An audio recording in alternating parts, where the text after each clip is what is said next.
Yo, what is up guys? Welcome back to Andy's Reviews, and today we are officially on part 5 of our multiple MCU movie TV show ranking system where we rank the entirety of the MCU from best to worst, including all the Marvel Studios movies, Disney Plus shows, Marvel Netflix shows, as well as anything associated with the Sony Cinematic Universe of Marvel.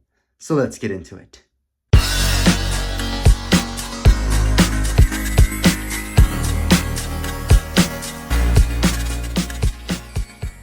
And of course, our next movie up is, of course, Spider-Man No Way Home. To be completely honest with you, I love basically the entirety of this movie, except for the opening premise of the movie, where we get to see Doctor Strange bending his rules in order to help a teenager get into college and his friends, which really didn't make any sense. But besides the inciting incident of this movie was pretty incredible.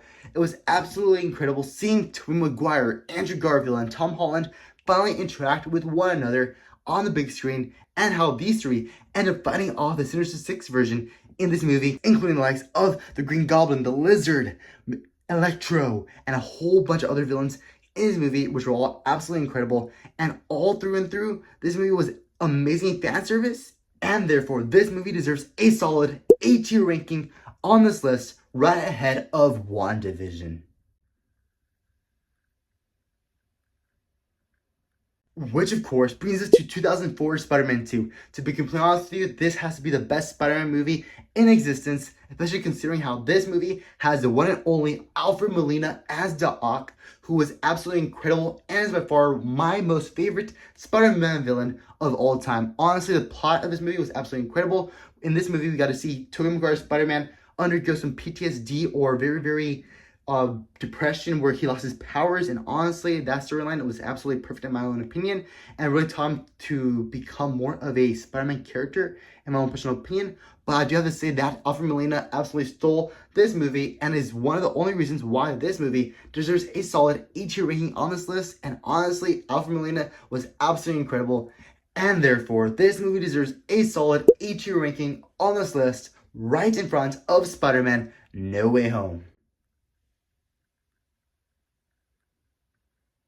Which, of course, brings us to 2003 Spider-Man 3. To be completely honest with you, this movie was an amazing watch as a kid, especially considering how this movie has Sandman, Venom, and all that good stuff. And honestly, as a kid, I thoroughly enjoyed this movie, especially with the dark suit, Tobey Maguire, and all that.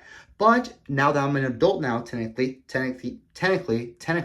I can see the various flaws in this movie. For example, this movie has a whole crap ton of plot lines, especially considering how this movie tends to have two villains at the same time, and tends to introduce Venom until the very ending aspect of the movie, where we get to see him take control of Eddie Brock.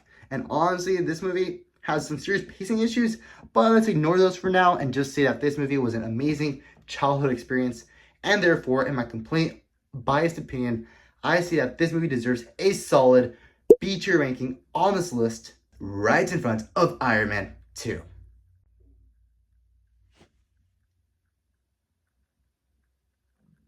Which, of course, brings us to The Amazing Spider-Man 2. To be completely honest with you, this movie was really good in the CGI department, especially the Electro's CGI and how he was fully created of electricity and all that. It was absolutely cool, but I do have to say that this movie suffers from various plot lines that were pretty much underdeveloped in this movie and actually served no purpose considering how The Amazing Spider-Man 3 never happened. But besides that, this movie had an amazing soundtrack for Electro and also for the one and only Andrew Garfield Spider-Man. And I just have to say that it was awesome seeing Downey as the Green Goblin. I believe that his portrayal as the titular character was pretty decent in my opinion, given his script and all that. But honestly, I really felt that Sony really made this movie to be a Sinister Six movie, or set up for a movie that never came to be. But besides that, this movie was a nice, enjoyable watch. The chemistry between Andrew Garfield and Emma Stone was absolutely incredible. And therefore, this movie deserves a solid B-tier ranking on this list, right in front of Thor: The Dark World.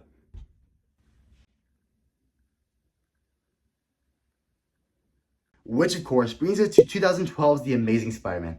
To be completely honest with you, this movie was a very good introduction to the world of Andrew Garfield's Spider-Man, and I do have to say that the stunt choreography in this movie, which was actually CGI now that I researched it, was absolutely incredible. It was nice seeing Spider-Man's first-person point of view as he jumps, climbs, swings across the city of New York, and honestly, I felt that The Amazing Spider-Man 2 should have incorporated more of those elements, But honestly, those scenes were absolutely incredible.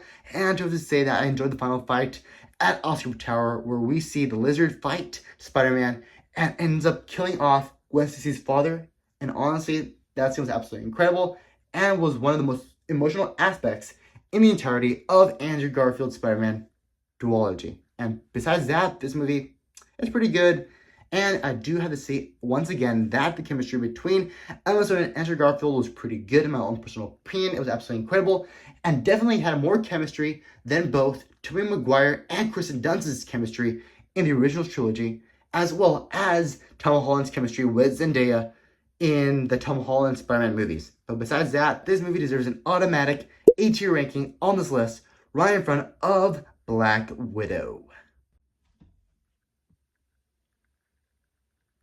Before we continue, I have to say I kind of lied to you guys. To be completely honest with you, I prefer The Amazing Spider-Man 2 more than Spider-Man 3 with Tobey Maguire, and therefore these two guys are going to be switching spots on the ranking system. And I also have to say that I also enjoyed The Amazing Spider-Man more than The Amazing Spider-Man 2, and therefore it will go right in front of the movie on this list. But back to the video. Now that we got our new update list, our next movie up is, of course, 2000's Spider-Man. To be completely honest with you, this movie was incredible growing up. But to be completely honest with you, I lied just there. I didn't really grow up watching this movie. I actually didn't like it growing up as a kid. But after watching it for this video, I would say that the story is admirable. But I also have to say that the standout of this movie is, of course, the Green Goblin played by Willem Dafoe and not Tobey Maguire's Spider-Man. Yes.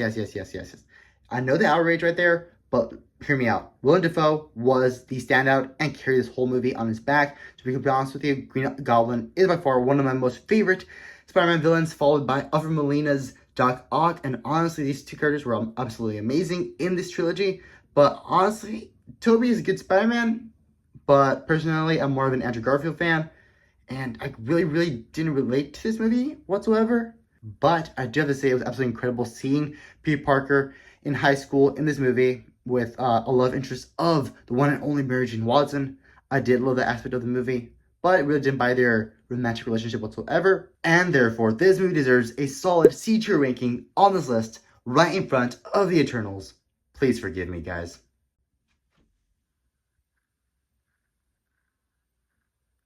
Which, of course, brings us to the original Venom movie. To be completely honest with you, the plot of this movie was absolutely atrocious in my honest opinion. But I do have to say that the standouts of this movie was, of course, Eddie Brock, played by Tom Hardy, and Venom, played by whoever voices Venom. And honestly, the chemistry between these two was absolutely incredible. It was fun seeing these two banter throughout the whole movie and being involved with some awesome set pieces of action in this movie. And honestly, besides that, this movie was pretty forgettable. All I remember is Riot being the villain of this movie and him wanting to go to space in order to get more symbiotes, something like that. And honestly, besides the action of this movie is pretty pointless.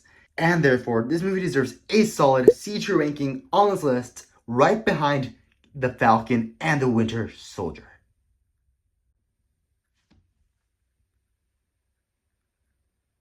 Which, of course, brings us to Venom Let There Be Carnage. To be completely honest with you, I hated this movie. Honestly, this movie really had a very bad third act, in my own personal opinion. Chris Cassie was awesome in this movie and how he became Carnage, a very bloodthirsty villain.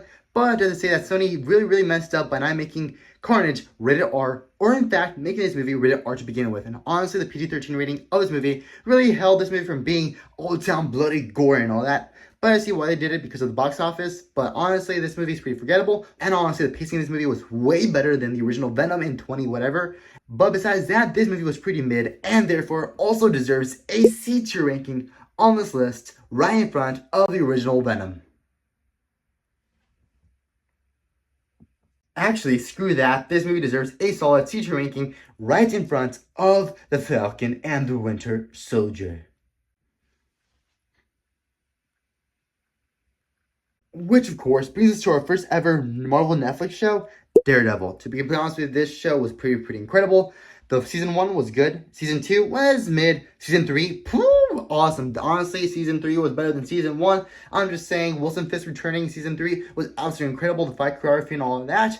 But I have to say that the only issue with the show is, of course, that the show was low budget, and therefore the production team had to squeeze out 8 episodes. Well, in reality, they could have just done 4 episodes to get the whole story straight. And honestly, 3 of the episodes in each season were filler. But besides that, the show was absolutely incredible. The fight choreography was incredible. The hand in season 1 was incredible as well. And honestly, this show has a whole bunch of memories in my own personal mind. And I cannot wait to see what Marvel does with Daredevil Born Again coming out in the next couple of months. And therefore, this series deserves a solid A-tier ranking on this list, right behind Thor Ragnarok.